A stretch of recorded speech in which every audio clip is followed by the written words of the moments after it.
Hello, everybody, and welcome to Church at Home with Rachel for Wednesday, the 15th of April. Today, I want to share with you a devotion written by John O'Donohue, and it's taken from Celtic Daily Prayer, book 2, for Farther Up and Farther In. He says here, you need to be generous to yourself in order to receive the love that surrounds you. You can suffer from a desperate hunger to be loved. You can search long years in lonely places far outside yourself. Yet the whole time, this love is but a few inches away from you. It is at the edge of your soul, but you have been blind to its presence. We must remain attentive in order to be able to receive. I particularly like that passage, this idea that the love that we are seeking is always present. We're just blind to its presence. You need to be generous to yourself in order to receive the love that surrounds you. It's really true. How many times I think for people who really feel that they're not loved or who feel unlovable, um, I think there are people who are unlovable. I mean, nobody's actually unlovable, but there are those people who are just prickly pears. It's really hard to love them. And quite often, not quite often, but sometimes those very people are the people who they don't care if they're loved. There are just some people out there who just don't care. And so if someone doesn't want to be loved, it's difficult to love them back, to love them. But there are people out there who come off as prickly pears, not because they're unlovable, but because they're scared they can't be loved. And they put out those emanating things. If I can't love myself, who the heck could love me? And that's kind of a dangerous place to be, isn't it? Sort of a self-fulfilling prophecy. And I know what that's like. I spent years like that, thinking that I was completely unlovable, but at the same time, just craving love, craving acceptance from someone who would look at me and see beyond my prickly pear exterior or whatever it was. I don't know that I was very prickly pear, but there was something about me that kept people away. They didn't come near me. And that's a very lonely place to be. But it took me a long time to realize that I couldn't be loved by others until I recognized that I could love myself. That's a hard lesson to learn, especially when you have low self esteem or if you've had experiences. There's a lot of people out there who have just had really, really crappy lives. People who haven't had families or who have been in the foster care system, or people who had parents who abused them, or people who just, for whatever reason, they're part of their personality or their ability to adjust. You know, so many people nowadays that we talk a lot about being on the spectrum and people with learning disabilities and things like that, that because they don't fit into the social norm or the things that we have always said, this is the midpoint, the mean, this is where everybody needs to be. We all know how to deal with this kind of person.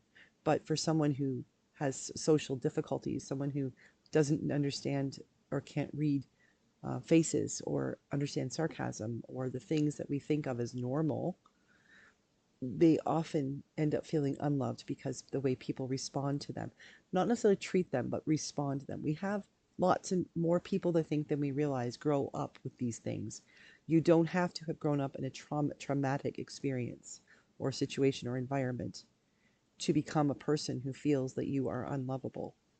Um, we can't know what's in someone's heart or in their mind that makes them feel that way. But I think more and more people than we realize feel that way. And probably most of us, at some point in our lives, if we were honest, could say that, yeah, we've gone through a phase like that, or I might be in one right now, where we just feel completely like we are unlovable. And the truth is, though, that in Christ, we are completely loved. We are completely absorbed in love. Now, it's kind of like kids when you close their eyes and they cover their, you can't see me.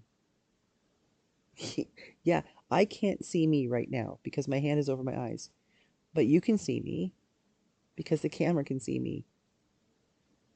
Just because I can't see me doesn't mean you can't see me. But for some people, I think, for a lot of people, I think because they can't see you, they think because they don't feel like they're loved, they can't be lovable. And I think it really comes back down to meeting them where they are.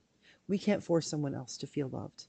We can love them till we are blue in the face. We can show them in all the love languages how much they are loved. But until they come to that place inside themselves that acknowledges that they can indeed be seen, that they can indeed be loved, they can't receive it. It's like giving them a birthday gift, but never having taught them that a gift that's all wrapped up, it's okay to unwrap it.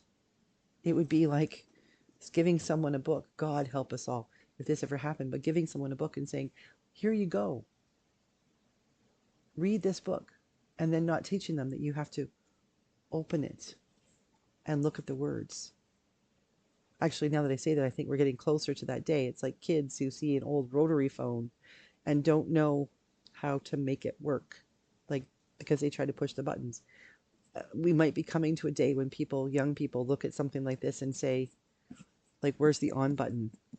Where's the screen? That terrifies me if that might happen.